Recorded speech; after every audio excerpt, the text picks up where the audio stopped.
Hey, Friend-Tastic friends. Welcome to Jerry Berry's Friend-Tastic Library, the YouTube channel where I talk about books and journals and interview people and drink a lot of Mountain Dew, right? Not sponsored, by the way. I was just too lazy to dirty a glass, so I just took the whole 2-liter out here. That's how I roll. So today, we're going to do the podcast stats. So I'll link the first one in the description as usual, but I did a stats video for my episodes 1 through 10. So now we're doing episodes 11 through 20. And in that first video, I made like a PowerPoint and I shared my screen and it was like this whole thing. And I was like, that's kind of boring. I'm like a data nerd, so I love doing that stuff, but I know the YouTube viewers are like not excited about that stuff. So I'm just going to like shoot the facts at you and talk to you. If you want to see the hard data, I keep it completely anonymous. So you won't see names, but you'll see data. And not like it really matters. It's not actually anonymous because every episode has a description explaining who answered to what question. But on my Patreon, I'm going to post the hard data with the graph. So if you join my Patreon for $1, you'll be able to see the graphics with the actual data to both 1 through 10 and 11 through 20. And at the end of the year, at the end of one full year of podcasting, once I have, that would be like in November of this year, I'll do a full year of stats so that you'll see everybody that I did in a full 1 year of podcasting. Yeah, it's a whole thing. Anyways, so that'll all be up. My link to my Patreon's always in the description box. So yeah, if you join that $1, you'll see the stats and you'll just get early access to stuff. Or maybe you don't get early access in the $1 tier. You get shout outs though at the end of the videos. I think at the $2 tier, you get all of that stuff. Plus you get my mood trackers from my bullet journals. Anyways, I'm not going to get into all that. So about the stats. So episodes 11 through 20, I will refresh you on who all that is. So episode 11 was with Cameron, and that was called Password Games. Episode 12 was with my friend Seabass. It was called The Secret Life of Seabass. Then we have episode 13 is with Swicky, Ready Player Swicky. Number 14 was Nick Pasquale and I changed that. The Never-Ending Story of Nicholas Pasquale. And then we had Drea's Guide to the Galaxy.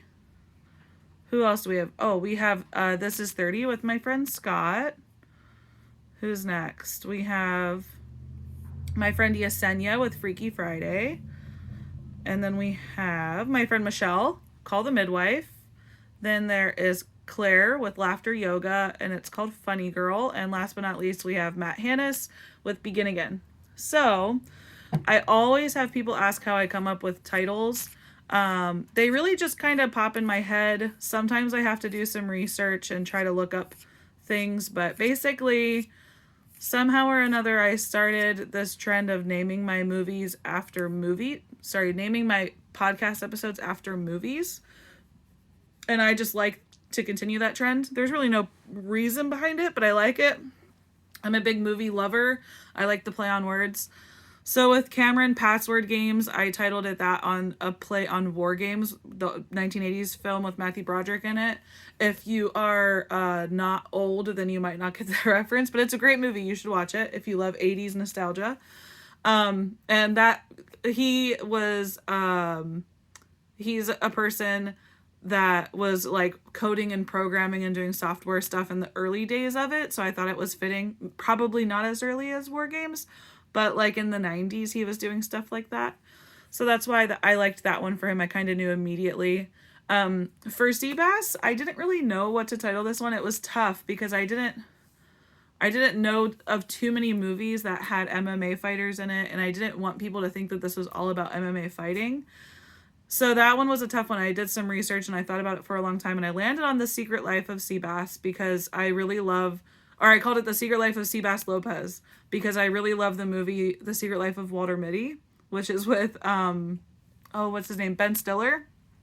And that movie is all about him traveling and finding himself. And Seabass talked a lot about finding himself and traveling and seeing the world. So that's why that title finally came to me and I agreed on it. Sometimes I ask my husband for help too, because we're both movie buffs, and he'll think of some too, because a lot of these people I know through him, so he knows them even better than I do.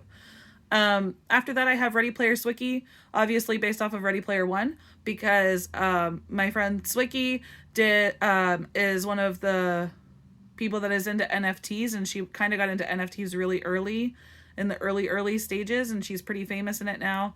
And the whole concept of NFTs, while I was learning about it from her, just completely reminded me of Ready Player One, the movie. I am reading the book now, but at the time I'd only seen the movie. So now that I've read most of the book, I still agree that NFTs are very similar to the Oasis. That's how I feel. Anyways, you can at me if you disagree.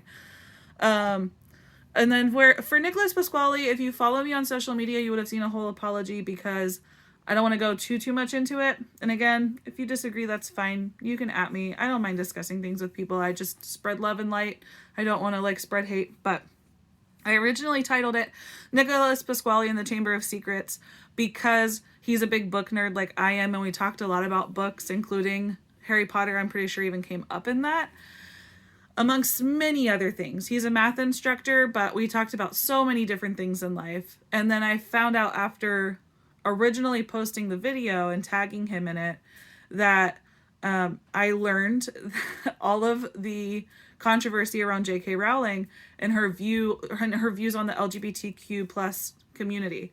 So I very quickly took the video down, took all the posts down with the title, and I retitled it The Never-Ending Story with Nicholas Pasquale, because we talked a lot about really good movies. I made sure that nothing with that movie has been ruined by any bad things or any bad people, anything like that. And I actually think it fits so much better. The Never-Ending Pasquale of the Never-Ending Story of Nicholas Pasquale is obviously just named after the Never-Ending Story. And I think that encompassed it so much more, because he shared that he is a grown man with a degree and a job, and he's still growing and learning about himself. So I think that fit so much better. So I'm glad that I changed it. I'm glad I went with that new title. And literally I was at work on Friday morning, and he had messaged me and was like, "Hey Jerry, I just wanted to let you," he was so gracious about it, by the way. He was not mean in the slightest. He was just like, "Hey Jerry, I wanted to let you know that there's some issues with J.K. Rowling," right? And I was like, "What? Oh my God, I'm so sorry." So I fixed it. I apologized. But it was instantly the second I was like, what am I going to title this? It was The Never-Ending Story of Nicholas Pasquale. So that's how that one came to me. Next up is my friend Drea. She's a fellow goddess, and she is an astrologer. And so Drea's Guide to the Galaxy pretty much popped into my head as we were recording it, which happens, I feel more often than not. I'll already have a title that pops in as I'm talking to the person. And yeah, so it's obviously based off of The Hitchhiker's Guide to the Galaxy, which is one of my all-time favorite movies. I have not read the book, but I have heard that the book is really good. So anyways, astrologer, Guide to the Galaxy, pretty forward, pretty makes sense. Okay. And then who's next? Is it Scott? Yes. So then I talked to my friend Scott, who I went to high school with. And I put this as 30 because we both turned 30. He turned 30 in January. I turned 30 in March. And this was posted on March 25th. So that fit. And we talked a lot about weird things that have happened where we noticed we're getting old, right? Because things are already outdated. Kids already don't understand music and movies that we reference, right? We talked a lot about nostalgia and dances and whatnot. So I thought that was cool. Let's see, who else was there? Oh, my friend Yesenia, who is also a fellow goddess. And that one was called Freaky Friday because Yesenia had really wanted to be on the show, but she also wanted to learn about making her own podcast. So I was like, well, let's just do a 2-for-1. You come on the show and you interview me and ask me questions about how I started my channel and my podcast. So again, that one, while we were talking, I knew that I was going to title it Freaky Friday because that's where the movie with Lindsay Lohan, her and Jamie Lee Curtis switch bodies for the day, right? And so it was a role reversal. So that one was pretty instant whenever it came to me. Same with the next one with Michelle Niza, my friend. I knew that I was going to name it Call the Midwife because she's a midwife. That one was very clear to me. Even though I think Call the Midwife might be a show, but I still counted it. And then for Claire's, I had to do some research. I didn't quite know how to classify Claire. She's an amazing goddess.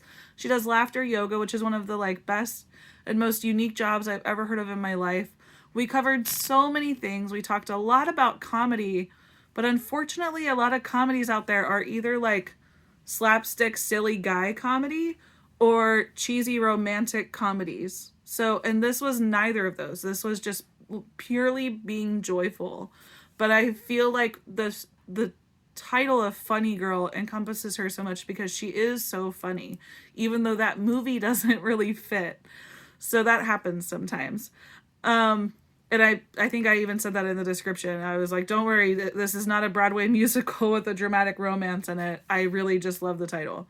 So, yeah. And then last but not least, we have Matt Hannis. This one I had to do research for as well. And it did not come to me for a long time. I think it was like day of that I came up with the title. And I finally just decided on Begin Again. If you have not seen Begin Again, it is like one of my favorite movies of all time because I love music and I love movies and it combines them. That movie creator also made the movie Sing Street and Once, I think is what it's called. He did 3 movies altogether. And they're all musically based. And Begin Again is a story where Keira Knightley comes from LA with her boyfriend who is Adam Levine. And he's a famous pop star.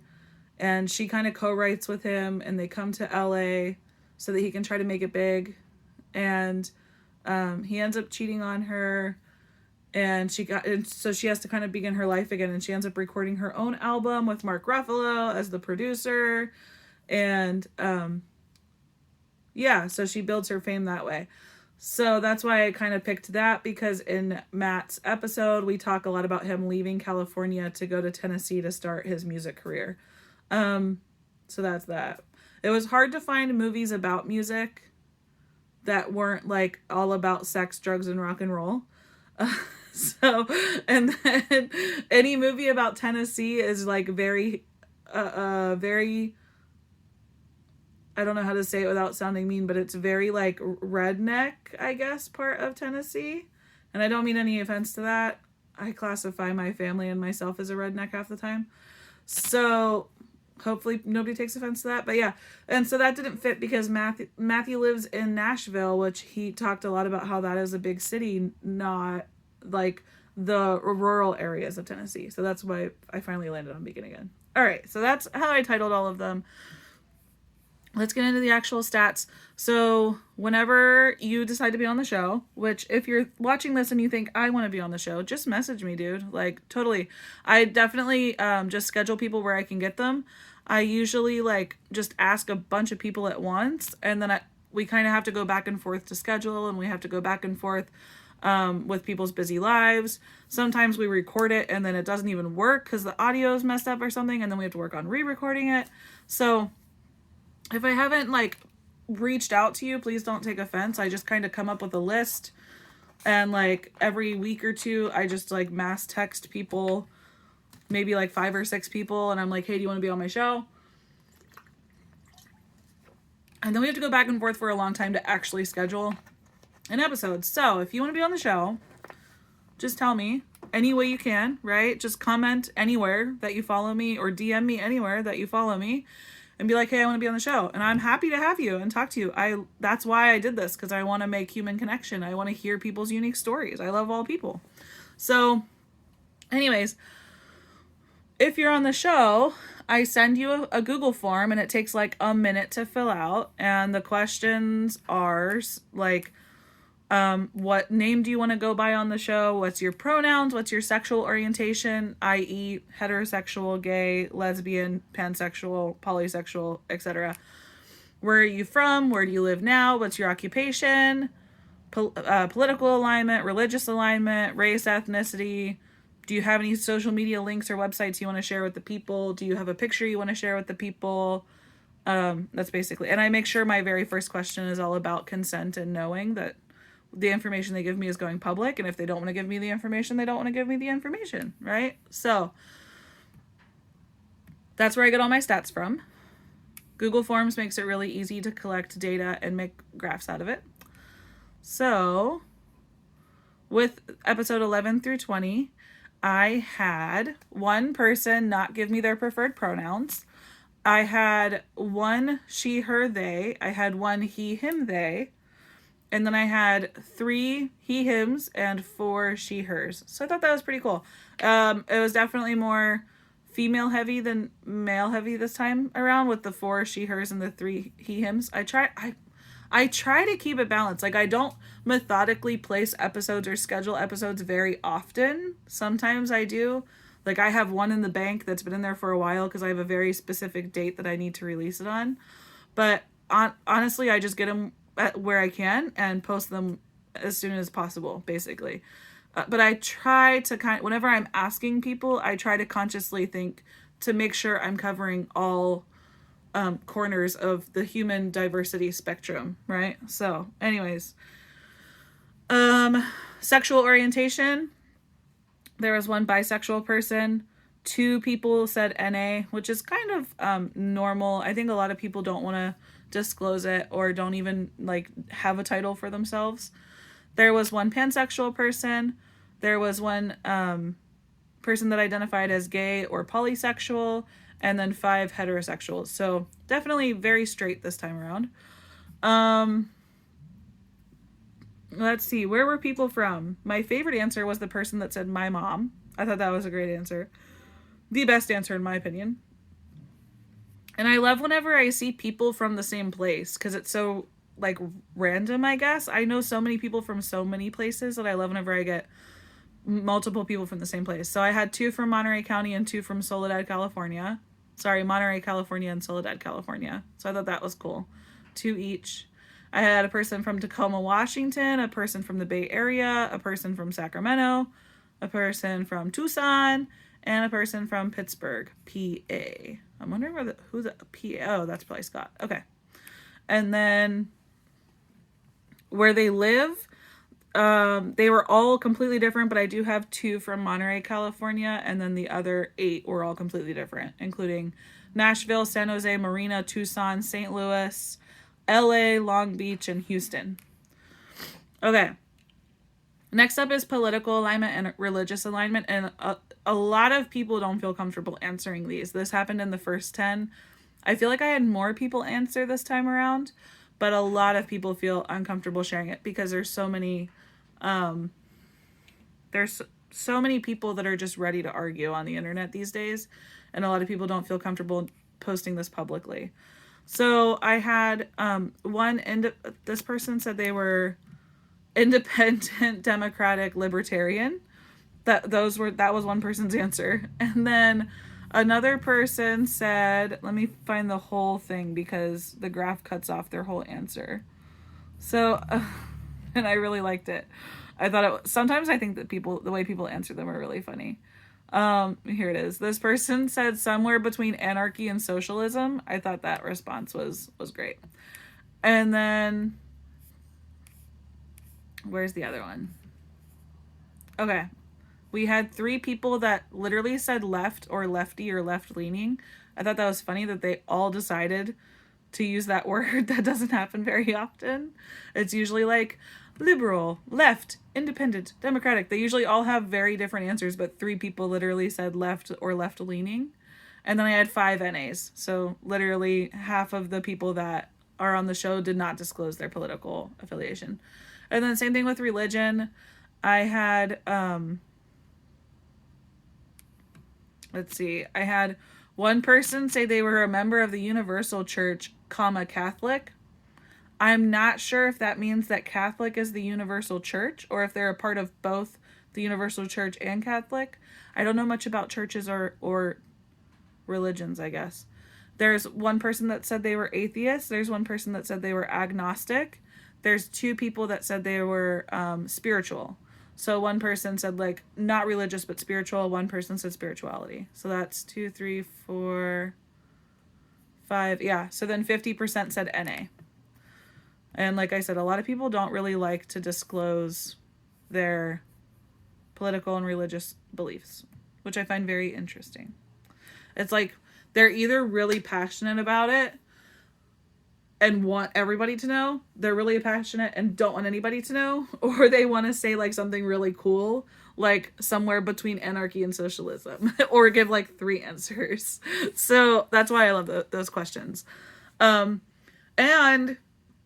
to be honest, I just like viewers to see that even if you don't agree with someone's politics or religion, you can still sit there and talk to them for like an hour about being a mom, or about being, I don't know, about their job, like whatever their job title is, about being a teacher or a midwife or whatever, right? Or you can sit there and talk about your family and your childhood traumas, or your adult traumas, or your relationships.